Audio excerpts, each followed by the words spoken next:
જય સ્વામિનારાયણ, જય માતાજી। એસપી રસોઈમાં તમારું સ્વાગત છે। તો આજે આપણે જૂનામાં જૂની રેસીપી લઈને આવ્યા છીએ। તો એમાં આપણે બનાવવાના છીએ ગાયના દૂધની બળી। તો ગાયના દૂધની બળી બનાવવા માટે મેં અહીંયા 1 લીટર ખીરું લીધું છે। જે ગાયનું હોય છે એ ખીરું લીધું છે 1 લીટર જેટલું, અને આપણે એમાં ખાંડ એડ કરવાની છે। તો જો મેં અહીંયા અડધી વાટકી જેટલી ખાંડ લીધી છે। આ જે ખાંડ છે એ થોડીક વધારે પડતી હોય ખીરામાં તો બહુ સરસ લાગે અને ટેસ્ટ પણ બહુ સરસ આવે છે। પછી તો તમારે જે પ્રમાણે ગળ્યું ખાવું હોય એ પ્રમાણે તમે લઈ શકો છો। તો આપણે આમાં ખીરામાં એડ કરી દઈશું, અને આપણે આમાં થોડીક એલચીને અધકચરી વાટી લીધી છે। તો આપણે એમાં 2 ચમચી જેટલી એલચી છે એને મેં અધકચરી વાટી લીધી છે। તો આપણે એમાં થોડીક એડ કરી દઈશું, અને થોડીક આપણે ઉપરથી ગાર્નિશિંગ કરવા માટે રહેવા દઈશું। તો જો આમાં આપણે એલચી એડ કરી દીધી છે। હવે આપણે શું કરવાનું છે કે આપણે જે ખાંડ એડ કરી છે એને ઓગાળી લેવાની છે। બરાબર ઓગળી જાય પછી જો ખીરું બનાવવામાં આવે તો ક્યારે પણ ખીરામાં પાણી થતું નથી।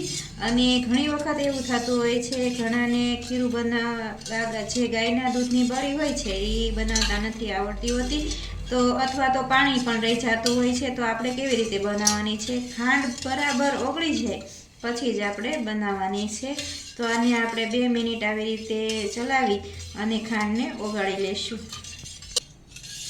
તો જો આપણે 2 મિનિટ સતત આવી રીતે હલાવી લીધું છે, અને આમાં બધી જ ખાંડ ઓગળી ગઈ છે। તમે જોઈ રહ્યા છો કે આમાં ખાલી એલચીના દાણા જ છે, અને બધી ખાંડ ઓગળી જાય પછી જો ખીરું બનાવવામાં આવે તો બહુ જ સરસ બનશે। અને આ જે ગાયના દૂધનું ખીરું હોય છે એમાં ખૂબ જ પ્રમાણમાં પ્રોટીન હોય છે અને વિટામિન પણ હોય છે। તો તમે પણ આવી રીતે બનાવજો, અને એસપી રસોઈને સબસ્ક્રાઈબ કરી અને બેલ આઇકન દબાવવાનું ભૂલતા નહીં। જો હવે આપણે ખાંડ બધી ઓગળી ગઈ છે તો આપણે આવી રીતનું એક વાસણ લેવાનું છે, અને આ વાસણમાં આપણે બધું જ ખીરું એડ કરી દેવાનું છે। જો તમારી પાસે થાળી હોય તો તમે થાળીમાં પણ બનાવી શકો। તો આપણે આમાં એડ કરી દઈશું। તો જો આવી રીતે મેં વાસણમાં લઈ લીધું છે, અને મેં સ્ટીમર પણ ગરમ કરવા મૂકી દીધું છે। તો જો આપણું સ્ટીમરમાં પાણી ફૂલ ગરમ થઈ ગયું છે, અને આપણે વાસણ પણ એમાં મૂકી દીધું છે। તો આપણે હવે ઢાંકી દઈશું ઢાંકણ, અને આને આપણે 7 થી 8 મિનિટ સુધી ફૂલ ગેસે ચડવા દેવાનું છે। તો આપણે 7 મિનિટ જેવું થઈ ગયું છે, તો આપણે ચેક કરી લઈશું કે આપણે ચડી ગઈ છે કે નહીં। તો જો હજી થોડીક કાચી લાગે છે, તો આપણે હજી એને ઢાંકણ ઢાંકી અને 2 મિનિટ સુધી થવા દઈશું। તો આપણે ઢાંકી દઈ અને 2 મિનિટ થવા દઈશું। આપણે 2 મિનિટ જેવું થઈ ગયું છે, આપણે ચેક કરી લઈએ। તો જો સરસ મજાની આપણી ગાયના દૂધની બળી તૈયાર થઈ ગઈ છે। અને ચડતા ટોટલ 9 મિનિટ જેવું થઈ ગયું છે, અને એકદમ સરસ જામીને તૈયાર થઈ ગઈ છે। જો તો તમારી પાસે જો આવું ગાયના દૂધનું ખીરું હોય તો એક વખત જરૂરથી તમે આવી રીતે બનાવજો, અને શિયાળામાં ખાવાની ખૂબ જ મજા આવે એવી આપણે આ બળી તૈયાર થઈ ગઈ છે। હવે આપણે એને નીચે લઈ લઈશું। જો સહેજ પણ પાણી નથી રહ્યું, અને એકદમ સરસ જાળી પણ અંદર પડી ગઈ છે। હવે આપણે એને થોડીક વાર ઠંડુ થવા દઈશું। ઠંડુ થઈ જાય પછી એકદમ સરસ બરફી જેવા ટુકડા બની જશે, અને ખાવાની ખૂબ મજા આવશે। તો જો આપણે થોડું ઠંડુ થઈ ગયું છે, હવે એના આપણે પીસ બનાવી લઈએ।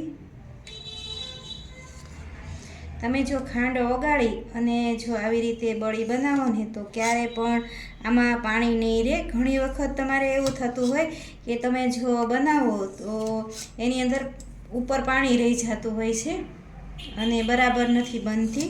તો આવી રીતે ખાંડ ઓગાળીને જો બનાવો તમે તો બહુ જ સરસ બનશે। એક મીઠાઈ જેવી આઈટમ બની જશે, અને એકદમ સરસ અને ટેસ્ટી લાગશે। તો જો આપણે એક પીસ બનાવી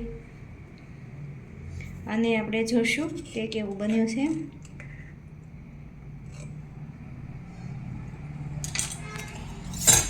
તો જો મિત્રો, હું તમને બતાવી રહી છું કે કેટલું સરસ આ ખીરું જે છે એની આ બળી બનાવી અને તૈયાર થઈ ગઈ છે. તો મારા વિડીયોને લાઈક કરો, શેર કરો અને સબસ્ક્રાઈબ કરો, તો મારી અવનવી રસોઈ તમને જોવા મળશે. તો જો એક વખત જરૂરથી ટ્રાય કરજો. હવે આપણે એને સર્વ કરી દઈએ. તો જુઓ મિત્રો, આપણે આ બળીને સર્વ કરી દીધી છે અને તમને હું બતાવી દઉં કે જો કેટલી સરસ અને એકદમ પોચી અને નરમ એવી આપણી આ ગાયના દૂધની બળી બનીને તૈયાર થઈ ગઈ છે. તો મારી રીતે એક વખત જરૂરથી ટ્રાય કરજો. આને તમે ગરમા ગરમ પણ ખાઈ શકો છો અને ઠંડી થઈ જાય તો પણ તમે ખાઈ શકો છો. આને તમે 3 થી 4 દિવસ ફ્રીજમાં સ્ટોર કરી અને રાખી પણ શકો છો. તો જો આપણે આ તૈયાર થઈ ગઈ છે. આને વધારે ટેસ્ટી બનાવવા માટે આપણે થોડોક ઉપરથી એલચી પાવડર એડ કરી દઈશું, એટલે ખૂબ જ ટેસ્ટી લાગશે.